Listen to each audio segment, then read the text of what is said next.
খবরদার কেউ ভিডিওটি উপরে ধাক্কা দিবেন না, দেখবেন আপনার কপাল খুলে যাবে। আজকে পড়া লাগবে না, শুধু আপনি শুনবেন, কারণ আমি সই শুদ্ধ করে সূরা ইখলাস 3 বার পাঠ করব, আর আপনি শুনলেই আপনার আমলনামায় 1 খতম কোরআনের সওয়াব উঠে যাবে। তো চলুন শুরু করা যাক। তো শুরু করার আগে যদি ভিডিওটি ভালো লাগে অবশ্যই চ্যানেলটি সাবস্ক্রাইব, ভিডিওটি লাইক এবং ভিডিওটি শেয়ার করার অনুরোধ করছি। তো চলুন শুনে আসি 3 বার। বিসমিল্লাহির রহমানির রহিম।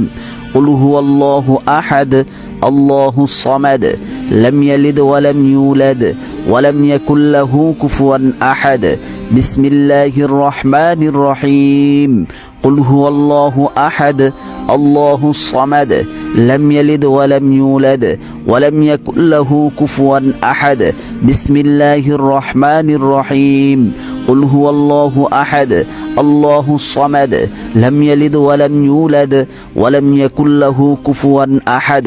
যারা শুনেছেন তাদের আমলনামায় 1 খতম কোরআনের